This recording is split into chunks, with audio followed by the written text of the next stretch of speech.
G'day and welcome back to UC Mad Scientist. Well, as you might have known, coronavirus has affected a fair few events that are going around at the moment, and along with that, we've unfortunately had to change MVP Summit to online only. That means we're all attending remotely, and we're using Microsoft Teams, of course, as the platform to collaborate. So I figured I'd reach out to a couple of friends at Polycom Australia, Poly Australia more correctly, and see if they had anything I could play with. And they said I could try using this.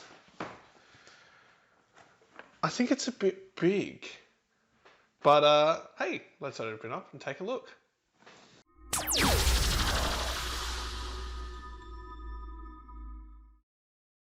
So for those of you that don't know, my traditional streaming setup is I have a mobile phone that I'm recording on right now, a Logic Brio just sitting up here, and my laptop webcam, and I feed them all into OBS Studio to give me different camera angles so I can switch during a presentation or a meeting. But the idea of this appliance is that I'll be able to replace that with a single appliance that goes across the top, and it'll do 4K and tracking, even allowing for multiple people to sit at the same desk or ideally meeting room and go from there. Let's get to the unboxing.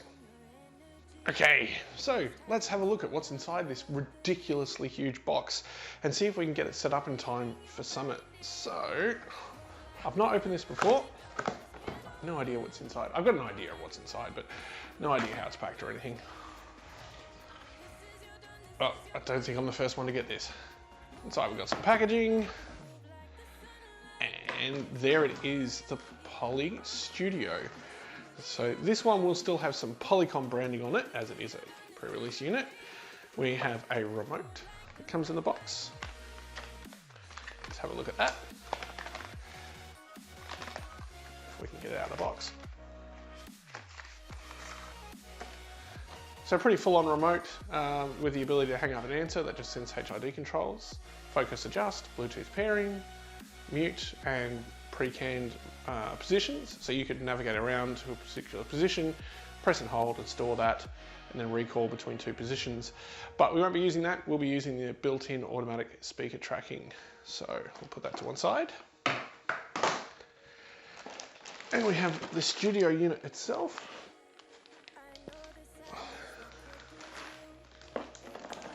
A power supply, seems to be a fairly reasonable power supply, FSP, they make all right units.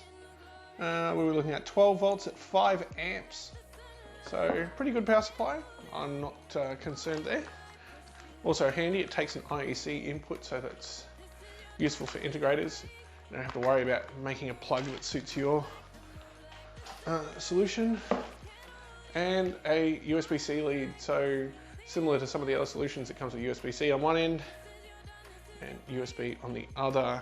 Interestingly, I'd expect that to be USB 3, but it's missing the extra pins, so it is USB 2. Must be doing some onboard processing. We have a mount for the unit, so if we were to VESA mount it, for example, I'd have to check the details on that mount, but it seems to be quite sturdy and robust. It's not tinny, it's nice and thick. And a quick install guide, which I'm going to completely and utterly ignore. Awesome, let's get the box out of the way. Okay, so when I did reach out to Poly, I was asking if I could borrow an Eagle Eye, and they said, well, why not just grab a Studio? Studio being a bit bigger, but it uses an array of microphones. So you can see we've got 4 microphones on the front here, along with additional ones on each side, so that the device can figure out where users are in the room, as well as finding their eye level using the camera. So it is from memory a 4K sensor, but what it does is it automatically drills down to the person that's speaking, and it does this completely in the unit, so you don't need any software. It'll work with Teams, Zoom, whatever situation you want. And a recently added feature, which I hope to demo, is that if it finds 2 people are speaking, it'll do nice pans between people that are next to each other and that sort of thing. But if it finds 2 people that are on opposite sides of the room, it'll actually cut the screen in half and put one person on one side and one person at the other, even if they're at different heights. So it'll match their eye levels. So it looks like they're having a conversation. They call this conversation mode. Cool feature as well is you actually get a physical shutter. So you get a nice switch that blocks out. Sorry, no one can see me now. So some people are still security conscious. We've got built-in speakers. They are nice and big, so you could use this as an end-of-room solution. We're going to be using it for my home environment, but we've got the mounting point as indicated by the bracket before. So that would be if you were sticking it on a wall. Comes with a stand, and then we have our USB output, our 3.5mm in, and remote microphone. And then we also have power in. And really, it's just an end of room device. It doesn't need anything special or specific to make it work. In fact, I'm going to plug it in now and make it work just as is.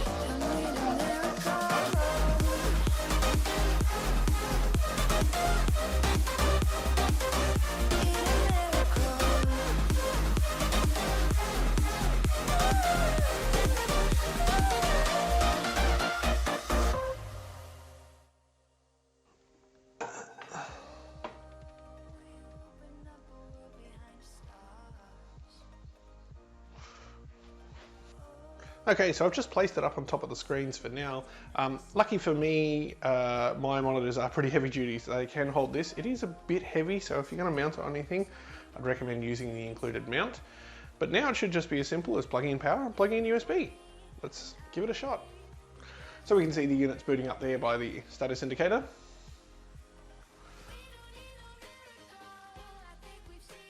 We'll just fire up Windows camera. Oh, that's nice. Forward the output from it. Oh wow, that looks amazing.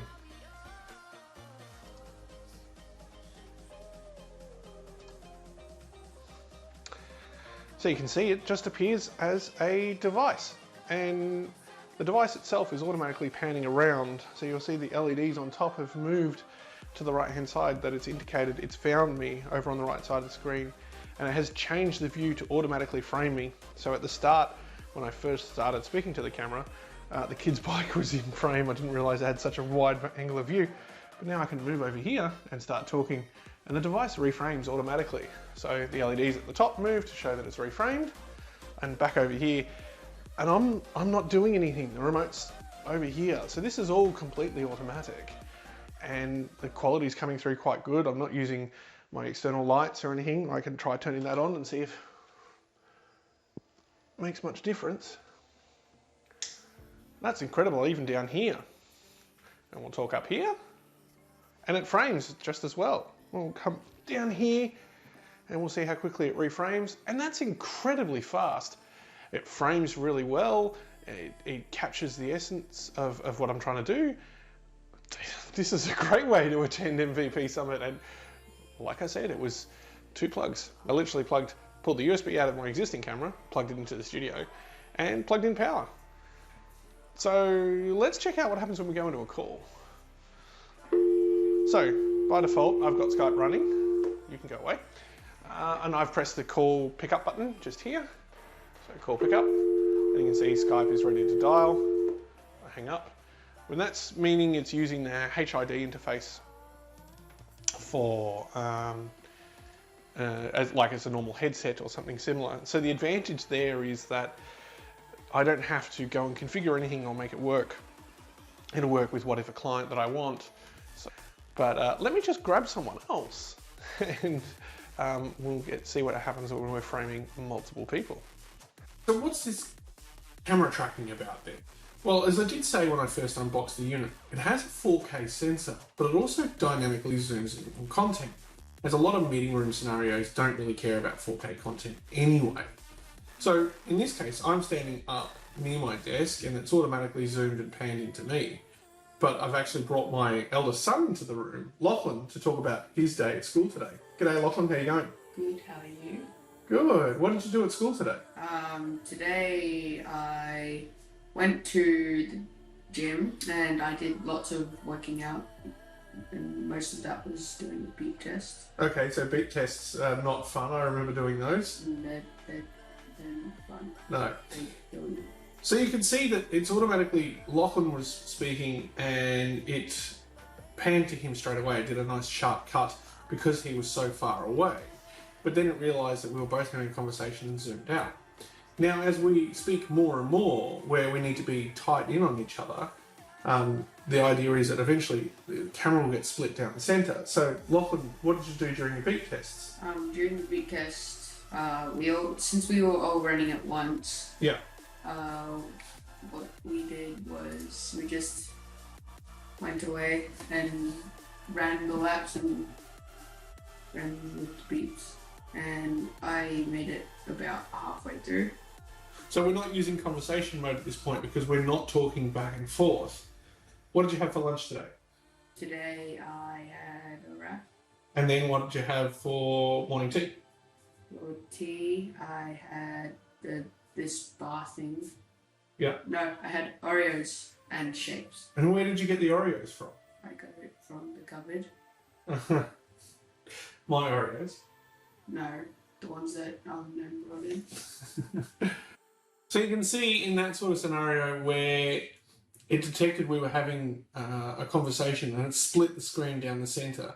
Now, we're both close enough that it could frame us and have us both in a shot, but if we had a longer room or we were further apart or I had to pan, it would stay in that conversation mode and keep us around. It would. Yeah. So people telling you you're smart makes you smart. No, they tell you because they can tell that you're smart because you get 100% on every test. So a test makes you smart. No. It's like you can just tell. You can just tell. All right, thanks, Lachlan. Off you go. Bye. And you can see now that he's left the conversation and I've started talking again, the camera's going to automatically pan back up to me in a nice smooth transition because there is no need to quickly cut back and forth for a conversation or split to that conversational view. Well, that's all fine and dandy. We know how the camera works. But what about the microphone array? As we saw during the initial unboxing, we can see that the device has a fair few microphones on it. And that's so it can use beamforming to, one, detect where people are in the room, but also to nail down where the noise is coming from so we can try and reject background noise. So I'm currently recording this right now using Polycom noise block with stereo sound enabled, bass boost, it's on by default, so why not, and an acoustic fence of 90 degrees. So 90 degrees from the unit outwards, the idea is it'll reject any noise outside of it. I've literally got the family getting excited about lasagna outside now. And in my initial test recording, it was doing a really good job of rejecting that after updating to firmware 1.2. I did have a stutter issue on 1.0, but I believe that was because of my hub. So let's go with my usual phrase. Oak is strong, but also gives shade. Cats and dogs each hate the other. The pipe began to rust while new. The other thing I will mention is the webpage with all the downloads and documentation for this unit can be a little bit confusing. When you first come to it, if you punch it into your favorite search engine, you get a webpage like this. And your instinct out of the box is to click on the current releases application down here. And if you're running this with a Windows box or you're not using any of the cloud provisioning packages, you want to click on the link up here that's for Polycom Companion. This will just download an Android image that you've no idea what to do with. Obviously the Studio X family is a different link and that's something completely and utterly different. So there we go, a quick look at the Poly Studio. From unboxing to initial setup and even quick demo of some of the beta features. Now I didn't go too deep into the software and all the stuff like that.